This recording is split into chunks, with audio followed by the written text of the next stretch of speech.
Well, this is an incredible stat. 100 million new businesses start every single year. 100 million, and 90% of them fail within 3 years. It seems like a bit of a waste, doesn't it?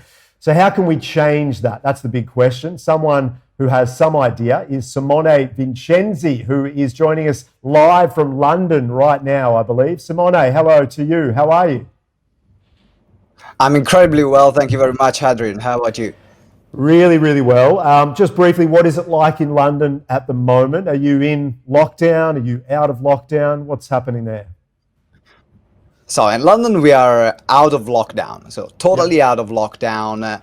But life is strange. Life is very strange because if you think about London, it's very vibrant. You have a lot of people moving around. It's quite a chaotic city, and for a period of lockdown, it felt like ghost town. You were going around and there was no one, and now slowly people are starting coming back, but there is not the same feeling that there was before. Well, it's good to have you here, safe and well. So that's good news. Let's talk Thank about you. I appreciate it. let's talk about businesses that are, that are struggling and struggling even before COVID. Now that things are really even worse, how can we look to save these businesses, do you think? I think that there is something that happened with COVID, which actually COVID leveled the playing field. So Okay. either on one side, there were a lot of industries that are struggling, a lot of, in particular, like large companies that with massive overheads that couldn't sustain the during COVID period and also post-COVID period, that Yep. post-lockdown period that we had. So they made a lot of people redundant. They shut companies down. They closed sites. On the other side, you have the flexibility of small businesses. Because yes, a lot of industry have been affected, but a small business can reinvent themselves quite quickly, and so there are a lot of opportunities for small businesses to compete now with bigger ones where before they weren't. So you've sort of mentioned it there, some of the benefits that COVID did actually bring to small business. So do you have real optimism that small businesses can bounce back after this period of time? Absolutely, I have a real optimism, in particular because is in the nature of entrepreneurs. What do Yeah. entrepreneurs do? They bounce back, they create opportunities, and so entrepreneurship is actually finding solutions to problems. And there is going to be a lot of adjustments to be made. There are going to be a lot of even more small businesses that will have to totally reinvent themselves. And that's going to be part of the process. And as it can be painful, like change can be painful at times. But I'm really confident we can then thrive even in this economy.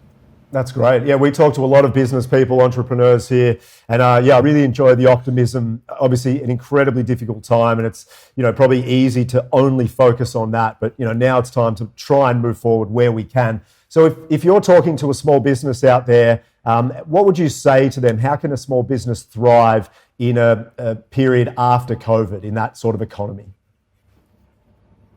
There are a few things that happened. First of all, is moving from where you can, from local to global. Because one of the things that COVID forced every business to do, in particular when we couldn't go physically into Yep. businesses, is actually to be online. But when you are online, now you have your entire world in front of you.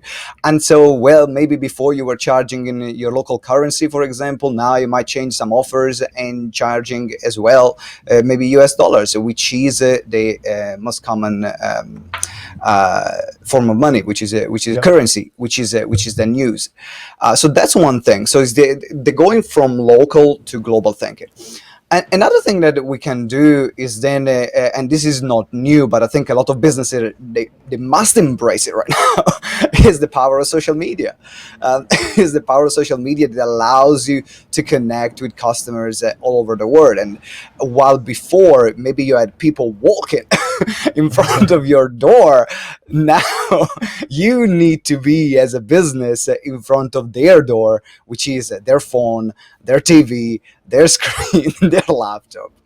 Yeah, absolutely. Well said. Mate, thank you so much for your time. We've got a really busy show, so we'll move on. But how can we jump online and find out what you're up to? You're a business growth expert. How can we stay in contact with you?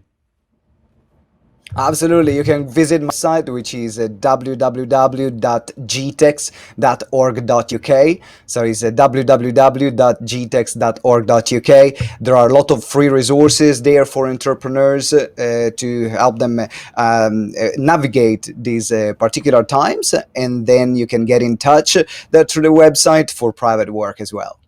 Awesome. Really enjoyed the chat. Enjoy the rest of your day, and we'll talk to you again in the future. Thank you. That's my pleasure.